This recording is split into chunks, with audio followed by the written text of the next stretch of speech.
have privilege to choose any question you are comfortable with. So. Okay, yeah, I'm just one here for certification. I'm going to talk about that. Just before we start that second section, I would like to everybody else know that we have 4 books of some of the authors here, and one of you or 4 of you are about to win those books today with personal autograph from authors. So I would encourage you to participate in the discussion, and the third section is really about the new questions what you can ask. All right? Yep. So team. Okay. Well, Marcelle, you want to do certifications, didn't you? Well, I'll respond to whatever you say. Okay. So please. Oh. Okay. Can I pass the mic to you? Sure. Because I'm not loud enough. No, somebody on the back said to me that it's not. Hello. Okay, certifications. I spent a lot of time in school, as I've already said. I was in school till I was like 26 or 27. So I get rather kind of jittery if I don't have an exam on a regular basis. So I recently started doing an Open University course to get a 3rd degree, but I'll probably quit that because I'm bored of it. But I do certifications on a regular basis more than anything because, like anyone else, I'm lazy and it's very easy to avoid things that bore me. Whereas at least doing a certification forces me to look at every several of the aspects of the same new product. So a new version of the database comes out and I say, hey, I'm going to try and write some articles on this. I'll try and write an article that will fulfill all the criteria for the certification for the upgrade exam. And it kind of keeps me on target really, it gives me a bit of framework for my learning. I personally think certifications in terms of the piece of paper are useless. I would never employ someone based on certification, but at least it shows a certain level of interest, assuming they're not using brain dumps to pass it. So I enjoy taking them. I'm glad I do them. I'll probably continue doing them. I feel they're useless. So that's my attitude on certifications. If you're doing it to get the piece of paper, you're doing it for the wrong reason. If you're doing it as a framework for your learning, then I think they're great. So when I get people constantly asking me what brain dumps I use to pass the exam, I write a very concise message that says the fact you've identified yourself as looking for a brain dump could probably get you disqualified from the OCP process. So that's my thought on certifications. Thank you. Just one express question. Have you failed any exams? OCP one? Yeah. No. I'm trying to think. I did fail one exam in my life, and it was the best thing that ever happened to me, and I can't remember what one it was now. I even passed my driving test first time, which, like, I think that's probably quite easy these days in the UK. I didn't pass, like most of my family took multiple attempts to pass. But I failed one. I can't remember what it was now. Oh, yes, I know what it was. My 3rd dan in karate. I failed it, and I was so pleased. It was the first time in my life I failed something, and it was quite liberating, because I just thought, phew, it doesn't matter how many I fail now, because I've broken the duck sort of thing, so, yes. All right. Okay. Anyone else from experts? Yeah, Marcelle. Okay, Tim actually hit on a very interesting point. I'm actually incredibly passionate about this whole issue of certification. In 1996, and Richard might remember this because I used to work at Oracle with Richard, and I remember when he came on board as well, but that's another story. We actually, when they raised the whole issue of certification, I put forward a whole lot of emails to Oracle saying, this is a really bad idea. And I still to this day fully agree that this is a really bad idea. And I'm still passionate about it, and I'm still vocally against it. I told you I was going to raise some interesting things here. Certification is an absolute waste of time because the questions that they're raising with you are trivia questions. And when it comes to the actual DBA exam, and I actually did the Oracle 8 one just to prove a point, it teaches you how to actually answer questions from a book. It doesn't teach you how to be a DBA. Being a DBA is critical in your mentality, your processes, and how you can actually deal with critical decisions late at night, early in the morning, and dealing with developers, dealing with personalities, dealing with management. The greatest performance problems I'm starting to see in this environment, and I'm starting to see a really bad situation happening where DBAs and developers are starting to move into different camps. DBAs and developers don't know how to talk to each other. And I can talk about this completely separately.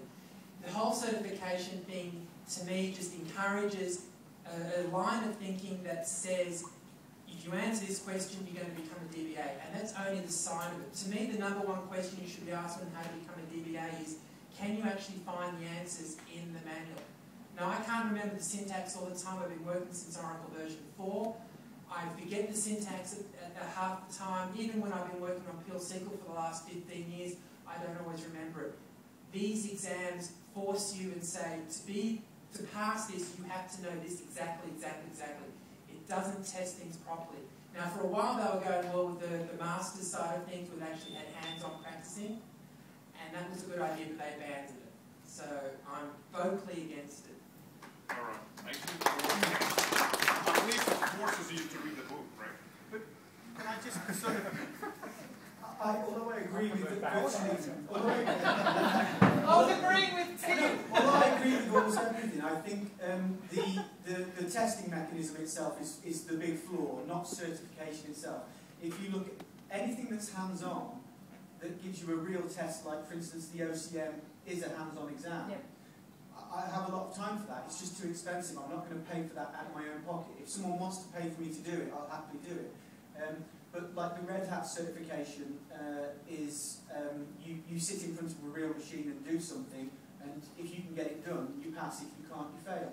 Now, to me, that's a real test. So I think the certification mechanism is flawed. The idea behind it, I still think has value. But I agree with kind of everything you say. But I'm an exam junkie, so. I agree with you there. I'm in the mood to confess. So I'm going to confess something. I joined Oracle in early 1997. I was in Oracle, which the year certification came out. I knew Oracle. I had 3-4 months experience in Oracle, and I attended Oracle Open World in Melbourne in 1997 when they had free certification. And I was a bit bored, so I popped in. I did 4 exams, one on SQL, what they all were now. I passed them all, and I was now an official certified professional after 3 months of Oracle knowledge. I think no more needs to be said. Okay, all right. Thomas, it's your question to choose the question and who? Go for it. Me? Thomas Kyte. Thomas Kyte. Sorry for taking it, but yeah. Okay, so I'm going to take a relatively non-technical one. Do you have a fear from presenting publicly? Can you advise on how to overcome the fear?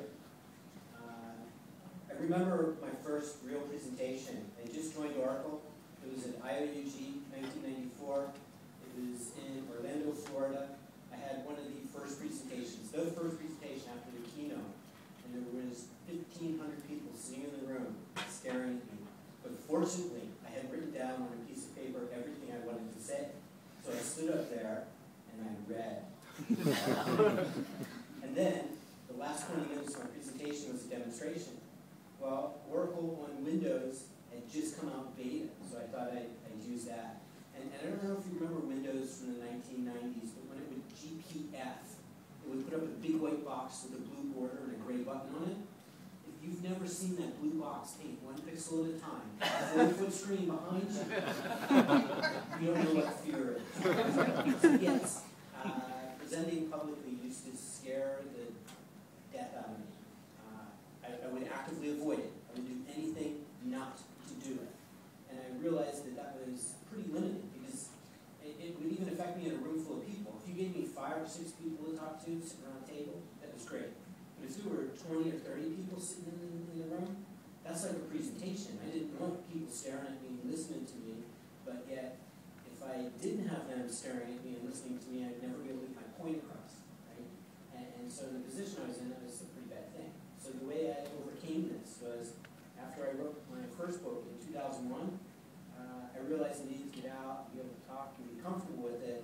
And so I signed up to do a 28-city tour with Oracle Sales Consulting, promoting Oracle 99, which was just coming out. I was giving the same presentation 28 times in a row. The first time I gave it was horrible. Right? Not horrible in that my delivery was horrible, but horrible in that I had to go into the bathroom before we started because I felt like I was going to be sick. Right? And I I just wanted that hour to be over with, and I was sweating and shaking by the time it was done. By the 28th time I had done it, I didn't even need to look at the slides anymore. I could just click, and I knew what was behind me, and I knew what I was going to say, and I knew when they were going to laugh, and I knew when they were going to listen, and all that other stuff. And so it just came down to signing up, forcing myself to do something, giving myself a deadline. Right? That's the only way I write things, too. I write my article the day it's due, typically. Right? And I sort of know what's going to be in there, but I'm very deadline motivated. And by signing up to do 28 cities, to do it over and over again, that's how I got to be able to do it. Is it important for you? Yeah. Even if you don't go out and speak as often as I do, if you want to get a room full of people to be convinced that you know what you're doing, you've got to be comfortable standing up in front of a room of 28, 30 people and convincing them, making them laugh sometimes, making them see your point. Right? So the whole public speaking thing, even though we're coders and developers, extremely important if you want to get recognized and get your point across. Sure. Yeah, I do a lot of speaking and people ask me about this a lot. One of the things, I don't know if they have this in Australia, but there's a group called Toastmasters. Oh, yeah. Yeah. I remember my dad went through Toastmasters, and it teaches you how to explain. Probably. Gotta make sure you say that right when you're talking about it. But, so I did that just before I joined Oracle. I was almost done with the whole process of what they go through there. And it was so amazing because through that I was able to speak in front of people. And it was so profound to me. I have a couple daughters, and I had both of them go through that as high school students, which is very unusual. And now they can get up, and it doesn't bother them when they speak in front of people.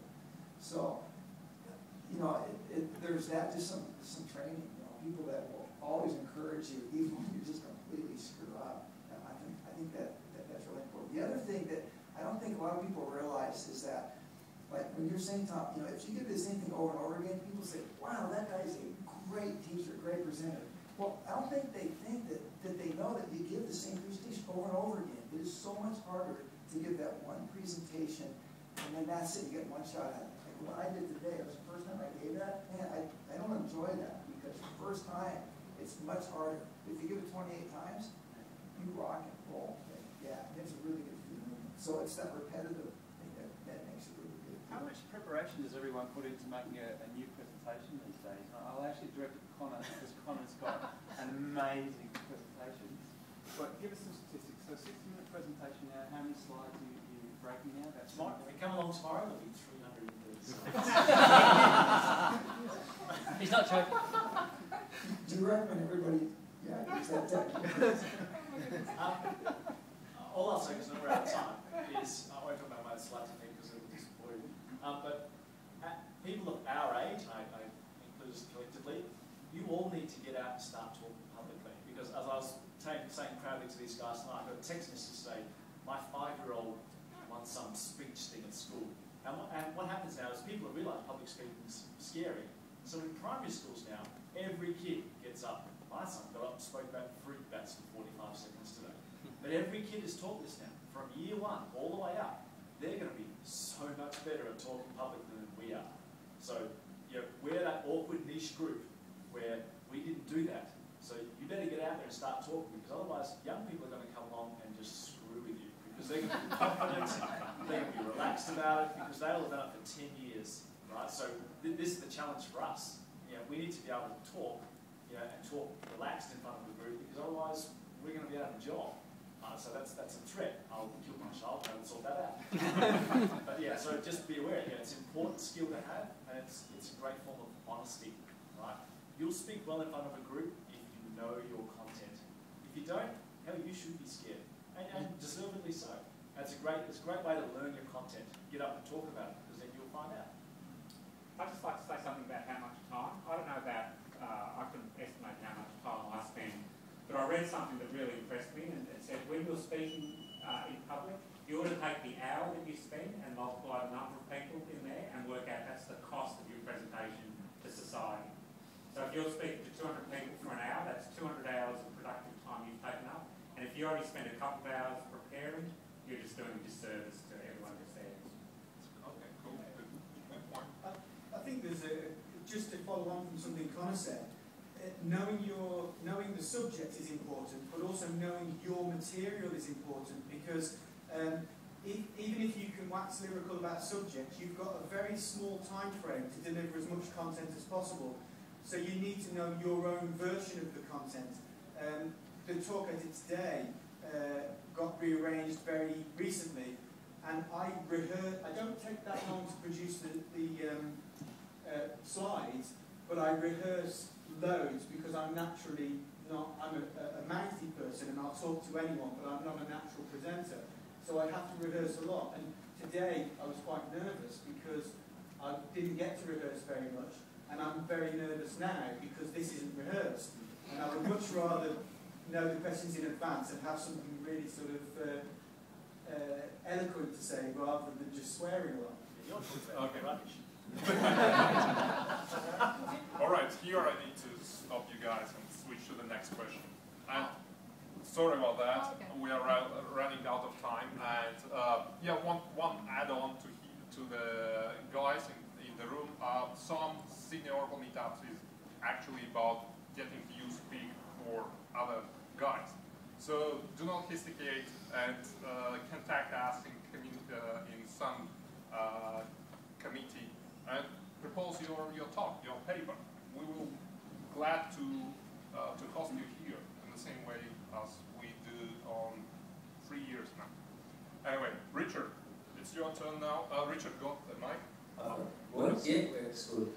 Just got to turn it on. That's the secret. That was the magic. Look, I'll just take number 7 because otherwise I won't be disappointed, which is how important it is to know all about indexes for being an expert in the Oracle area. And what other specialties does someone need to master to become an expert? Well, like I said, it's confession time, so I'm going to do a confession, and that is when I go to work, I hardly ever do anything to do with indexes. Like, I'm just a normal, everyday DBA. I work for a government agency. We look after a whole bunch of really, really important databases, and indexes is just one little component. Yes, developers often come up with issues, and sometimes it's fixed by creating indexes when necessary, but I'm like everybody else. I try to design database properly. I've got to make sure everything's backed up. We do recoveries. We've had, I remember the bushfires in Canberra in 2004. Hey, boy, knowing how standby databases work and all that is critical. So, generally, in terms of being an expert, no, you don't have to be just an expert in indexes. I mean, that's just the reason why indexes became sort of associated with me is I did a presentation for the ACT user group in about, gosh, when was it? About 2002, 2003, and the presentation was on why you don't need to rebuild indexes all the time. Rebuild in truth.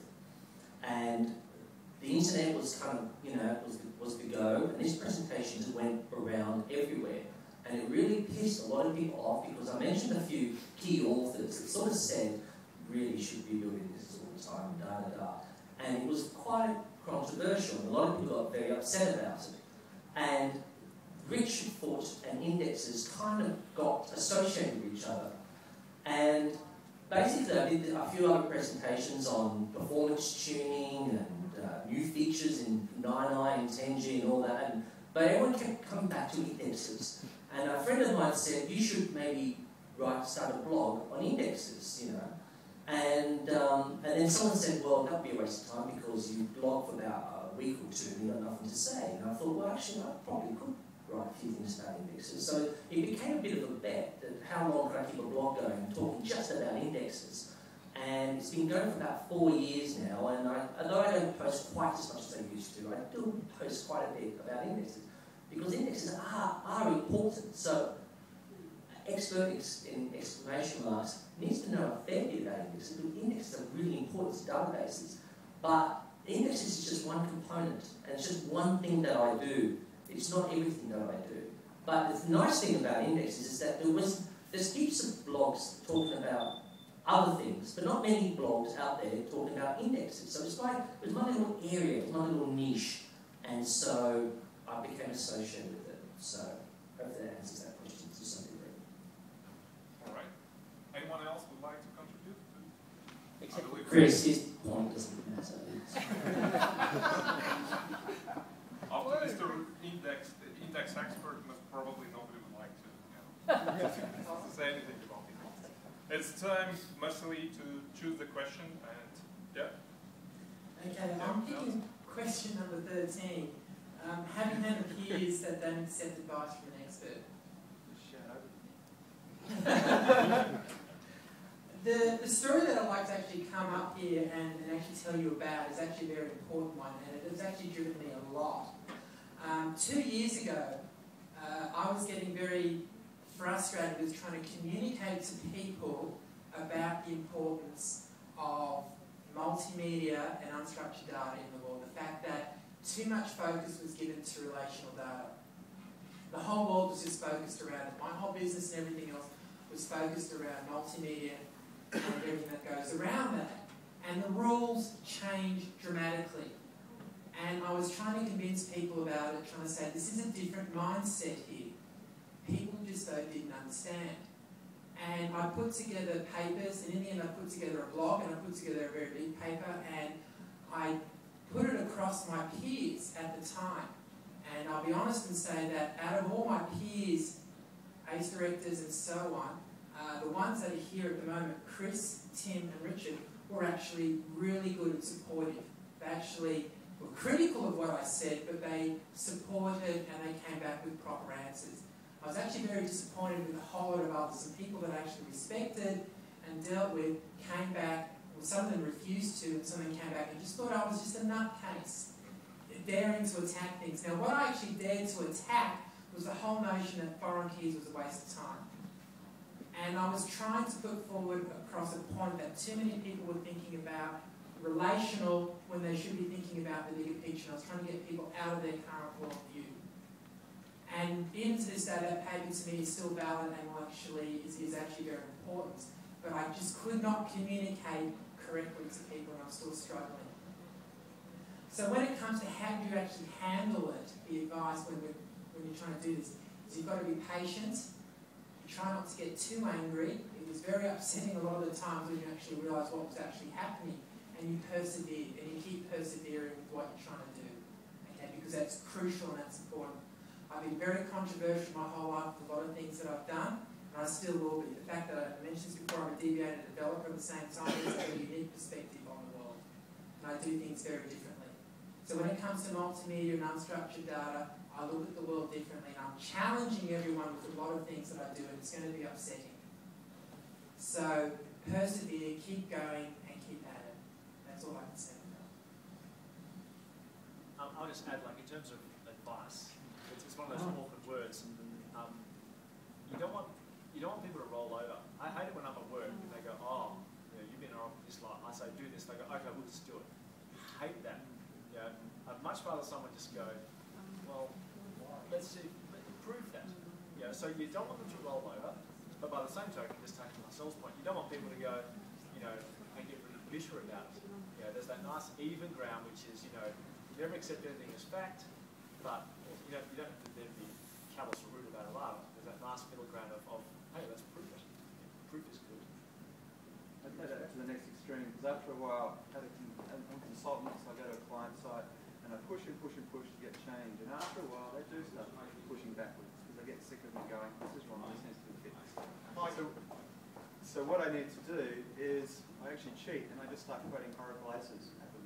Oh yes, Tom Kyte said this. and then you see them tumble backwards. But you know, even in all that sort of side of things, I take a quote from my dad, my father, and he always said, well, you can keep on pushing and giving advice, but people sometimes need to sit back and have their own space, and as he would say, just let the dust settle. Let them think about it for a while, because you've had years to practice this sort of stuff and learn about it and form the correct thoughts in your heads. You're going in there and giving them 15 minutes. Give them some time to breathe and think and come around. So don't push all the time. Unfortunately, I still do that, but you know. Following from Chris, because there's a great lead-in. I hate when people do what you just said. But Tom Kyte said so. But have no problem when my peers don't follow the advice of experts, because experts aren't always A, experts, and B, correct, or C, correct in your context. Meaning, I should use an index to get, like, what percent of the rows in the table? 12.5.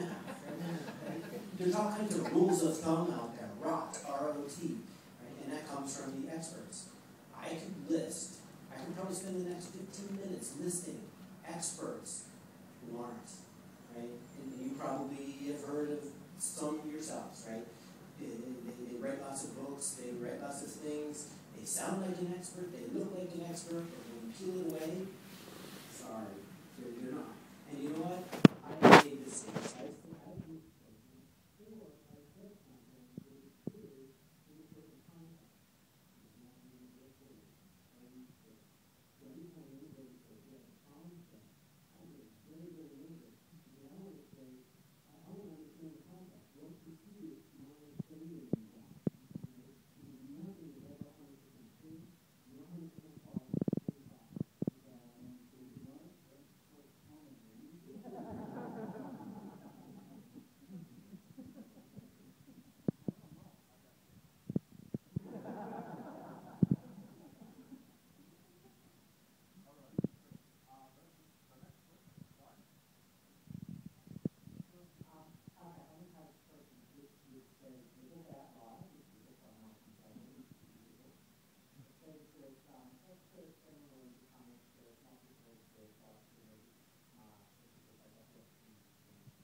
A certain amount of repetition for something to become natural and normal to you. If I start looking at new features of Oracle, I write an article, but it takes me months after writing that article before it's part of my regular arsenal, because I've got to remember to use that feature. So I think there is a certain but element your of 5 years before that moment didn't necessarily help you that much. It was the technique you've got. Your technique is writing the article, right? The study technique and the absorbing new material. Yeah, but I do think there's a certain thing to do with repetition. I do yoga as well, and loads of people into yoga are really into handstands, okay? You spend months of your life standing up, and people expect to be able to do a handstand in 2 minutes. Well, you've had months of practice before you can walk and stand on your feet. Why would you expect to stand on your hands in 2 minutes? You have to spend time on your hands to be able to do a handstand. The more time you spend, the easier it is. I think life in general is about the amount of effort you put in. If you, no matter how intelligent you are, you can have good ability but no motivation. You can have good motivation but no ability. the idea is to have ability and good motivation. So to me, I agree with what you say, but there is a time component as well. I think you've got to be doing something. So I guess I'm arguing against the time being 5 years or some huge amount of time. Yeah, I agree. There's no set time because it's different for everyone else. But in that time, if someone says I've got 20 years of experience, but they've only done 1 minute a day of that for 20 years, that's different to saying I've got 6 months experience where I worked sort of 20 hours a day on it. You know, so I think there is a time element somewhere there, possibly. All right, thank you for the answers. Craig, it's your turn to I'm going to do answer. number 5. Yeah, I'm going to do number 5. Can blogging and social media help you become an expert? I want to pick this because just about the last year and a half, I actually started blogging, which I put off forever. And then I just started, I did the LinkedIn thing, and then I just recently did the Twitter, started doing that, which, you know, honestly, that can be just a colossal waste of time. You know, and I just did not even want to be a part, especially of the Twitter thing. I was just like, what are we doing? But it's important I know what you're eating. Well, it's like, okay, I just zipped up my pants. All right, you know. So anyway, what I did about a year and a half ago when I went through this process, I had 3 minutes, so I have to do this fast, is I started blogging, and for me it was fantastic because it was a quick way for me to get stuff out to people without going through, you know, the 20-page paper and then a book presentation. I could get stuff out really fast. But it also forced me to complete like the experiment or the thought so I could actually write about it from beginning to end. And then it forced me to keep it really concise. So for me, it's been a fantastic process because I have all these experiments, ideas, things I want to test. And now I feel like, well, okay, now other people might not care, but at least I do, and now I'm actually going to go through the entire process. So it really helped me to refine, especially like statistical analysis and experimental type stuff. It really helped me with that. But it is nerve-wracking, like the page refresh. Yeah, people are just so rude and immature on the internet sometimes, and it hurts sometimes. It really does. And so, you know, my skin is pretty thin on that. But if anybody emails me, I'll always respond. Anyway, so that's the blogging. I think it's fantastic. It's tough to do sometimes. The LinkedIn thing, I just do it because hopefully, or honestly, someone will hear about it, go to my classes. I mean, whatever. The Twitter thing is interesting. It's interesting. And I'll tell you this, in terms of people that follow me now, almost all of them are non-US.